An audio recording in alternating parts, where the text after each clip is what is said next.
దేవరకొండ నియోజకవర్గంలోని కొండమల్లెపల్లి మండలం కోల్ముత్తల్ పవాడ్ గ్రామంలో 200 కోట్ల వ్యయంతో నిర్మించుచున్న young India integrated residential school కు నేడు శంకుస్థాపన జరిగింది. మంత్రి కోమటిరెడ్డి వెంకటరెడ్డి, ఎమ్మెల్యే నేనావత్ బాలునాయక్ ఇతర ముఖ్య నేతలతో కలిసి ఈ భారీ ప్రాజెక్టును ప్రారంభించారు. తెలంగాణ ప్రభుత్వం యంగ్ ఇండియా సమీకృత గురుకుల పాఠశాల భవన నిర్మాణ శంకుస్థాపన మరియు భూమి పూజ కార్యక్రమం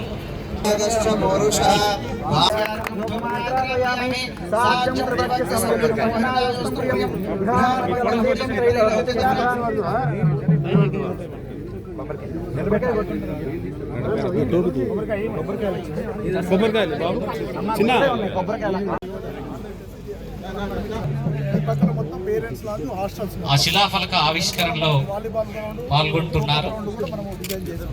తదనంతరమే వేదిక దగ్గరికి చేరుకుంటారు. దయచేసి ఈ దారిలో ఉన్నటువంటి వారందరూ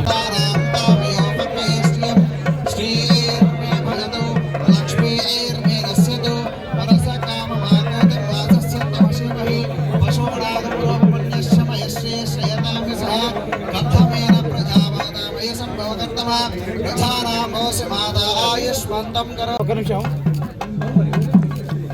ఫోన్ పక్కన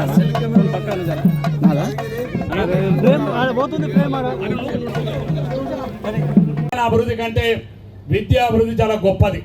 గౌరవ ముఖ్యమంత్రి గారి ఆలోచన నిజంగా ఈ హాస్టల్లో ఒకవేళ ఈ మొత్తం పూర్తయితే ఒక యూనివర్సిటీ క్యాంపస్ లాగా కనబడుతుంది. ఈ ప్రాంతంలో కనీసం 25 ఎకరాలు అడిగిన వాళ్ళు 20 ఎకరాలు మేము ఇచ్చినాం. అదేవిధంగా ల్యాండ్ అక్విజిషన్ సంబంధించిగా మా గౌరవ కలెక్టర్ గారు, ఆర్డీఓ గారు, నేను ముఖ్యమంత్రి గారు పోయి రిక్వెస్ట్ చేసినాను. ఎమ్మంటే మరి ల్యాండ్ అక్విజిషన్ సంబంధించి వారు పర్మిషన్ లేదు, ఎడ్యుకేషన్ దాంట్లో ల్యాండ్ అక్విజిషన్కి అవకాశం లేదు. అయినా గౌరవ ముఖ్యమంత్రి గారు నేను ఆ రోజు డైరీ విషయంలో పోయినప్పుడు మరి గౌరవ ముఖ్యమంత్రి గారు అడిగిన ఈ స్కూల్ దీని చేత ఆగిపోయిందన్న అంటే వెంటనే వారి అధికారులకు చెప్పి మరి ల్యాండ్ అక్విజిషన్ కూడా పర్మిషన్ ఇప్పించినారు. ఇవాళ 20 ఎకరాలు మనం ఇక్కడ ఈ కాంప్లెక్స్ కడుతున్నాం. ఈ 20 ఎకరాల్లో 2500 మంది పిల్లలు, 2563 మంది పిల్లలు అంటున్నారు ఇంతమంది మా ఎస్సీ గారు. 2563 మంది విద్యార్థులు ఈ యొక్క హాస్టల్లో పిల్లలు చదివేటువంటి గొప్ప అవకాశం. సార్ నా కోరికల్లో ఒకటే, నేను దేవరకొండ మల్లెపల్లిని ఒక ఉప్పాగు దాటడం తప్ప 2 కలిపేయాలని నా కోరిక ఉన్నది. సో అందుకనే ఈ కాంప్లెక్స్ అన్నీ కూడా ఇటువైపు దేవరకొండ నుంచి ఇటు మల్లెపల్లి వైపు నుంచి, అంటే దీనివల్ల ఒక లాభం జరుగుతుంది. 2 కూడా పెద్ద బిజినెస్ సెంటర్లు అవుతాయి. ఆ బిజినెస్ సెంటర్ 2 గ్రామాల అభివృద్ధి కోసం బాగా కలిసి వస్తుందనే ఆలోచనతోటే ఈ ప్రాంతంలో ఉన్నాడు. ఎంఈఐ ఆఫీస్ కూడా అడిగాను సార్, ఫైనాన్స్ 10 సార్లు క్లియర్ చేసి ₹1 నిన్ననే నేను ఫైనాన్స్ సెక్రటరీ గారు కూడా సుధన్య గారు కూడా కలిసి చెప్పిన ₹1 మంత్రి గారు మీరు స్కూల్ మీరు విన్నారు కాబట్టి నేను చెప్పాలి. నాకు ఎంఈఐ ఆఫీస్లో మేము మోటార్ వెహికల్ ఒక స్కూటీనో ఒక బండినో కొనుక్కుంటే మేము దానికి రిజిస్ట్రేషన్ కావాలంటే డిండోడు పోవాలంటే మీరు కూడా పోవాలి సార్. 170 కిలోమీటర్ సార్ మనం మా బాధ చెప్తే తీరండి ఇవన్నీ దేవరకొండ ప్రాంతం. సో 170 కిలోమీటర్ పోయే బదులు ఇక్కడ ఉద్యోగం వాళ్ళకు అవుట్ పోస్టులు ఎత్తేసారు సార్. సాగర్ అక్కడ కొన్ని అవుట్ పోస్టులు ఎత్తేసారు. ఎంప్లాయీస్ అవసరం, ప్రభుత్వానికి ₹1 భారం పడదు. ల్యాండ్ మేమే ఇస్తున్నాం, బిల్డింగ్ నేనే ఇస్తున్నాం సార్. ఫైనాన్స్ కూడా ఒక ఫైనాన్స్కి వచ్చింది. మొన్న వాళ్ళ ట్రాన్స్పోర్ట్ కమిషనర్ దగ్గర పోయి నేనే రిపోర్ట్ పంపించినాను. So finance secretary Sultania garu ఒక మాట చెప్తే మీరు ఆ ఎంఈఐ ఆఫీస్ కూడా వస్తే ఈ ప్రాంతంలో దాన్ని కూడా మా మల్లెపల్లికి ఉత్తర పక్క సెరికల్చర్ దాంట్లో మరి వాళ్ళ నిర్మాణం చేసేటువంటి కార్యక్రమాన్ని చేపడతాం. చాలా విషయాలుగా హాస్పిటల్ మీకు తెలియాలి. మళ్ళీ సమాజంలో చెప్తున్నాం, గౌరవ ముఖ్యమంత్రి గారిని అడుగుతున్నాను. అయితే మీ ప్రాంతంలో మిగతా దాంతో పోల్చి దేవరకొండ హాస్పిటల్ మీ ఇద్దరు పెద్దవారికి తెలిసి దేవరకొండ సమస్య మిగతా దగ్గర ఓపీ రాష్ట్రంలో మొదటి 1-2 స్థానంలో మేము ఓపీలో ఉన్నాం సార్. రోజు హాస్పిటల్ మా హాస్పిటల్ వచ్చిన ఓపీ ఈ రాష్ట్రంలో ఎక్కడ 1-2 స్థానంలో మేము ఉన్నాం. మాకు ఇక్కడ హాస్పిటల్ రావాలంటే నల్గొండ తప్పితే హైదరాబాద్ తప్ప.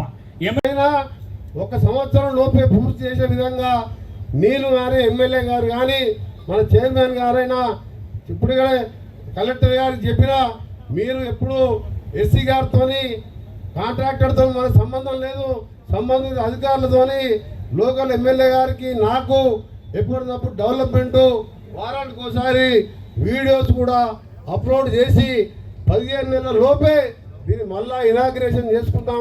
మీరు ఆ విధంగా ప్రోగ్రెస్ని ఎప్పటికప్పుడు ఎంటపడాలి. పేమెంట్స్కి ఎక్కడ ఇబ్బంది లేదు. ఇవాళ మా నల్గొండలో అప్పుడే 2వ స్లాబ్ వేసినాం. మననే కలెక్టర్ గారే 7 కోట్ల రూపాయల పేమెంట్, రెండవ పేమెంట్ కూడా ఇచ్చాడు. ఇప్పటికే 20 కోట్ల పేమెంట్ కూడా ఇచ్చినాం కాంట్రాక్టర్లకు. అంటే ఎంత ఇంట్రెస్ట్ చూపిస్తుంది మన ప్రభుత్వం విద్య కోసం.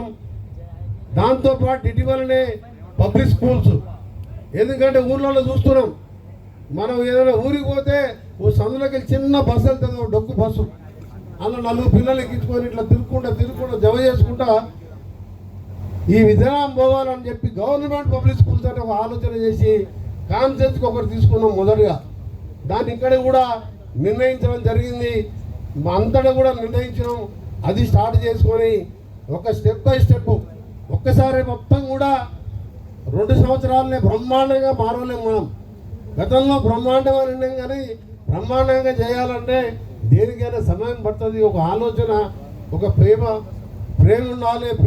పేదల కోసం విద్యని, వైద్యాన్ని అందియాలని ఆలోచనతో ఉండదు.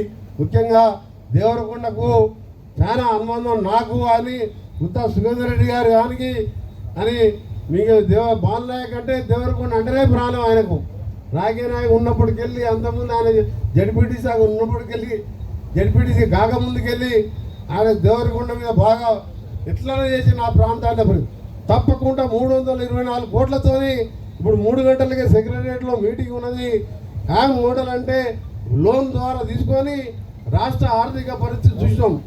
ఎమ్మడెమ్మడే బిల్లులు ఇవ్వకపోతే కాంట్రాక్టర్లు పనులు చేస్తలేరు.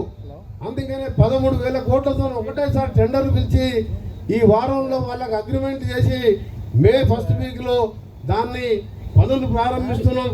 అందులో మొదటి రోడ్డు ధర్వేశ్వరంకి వెళ్ళి మన గుర్రంపూడు, మల్లెపల్లి, దేవరకొండ, ఢిల్లీకి డబుల్ రోడ్డుని మీరు ఎక్స్ప్రెస్ హైవే, నేషనల్ హైవే విధంగా ఉండే విధంగా 324 కోట్ల రూపాయలు పెట్టడం జరిగింది.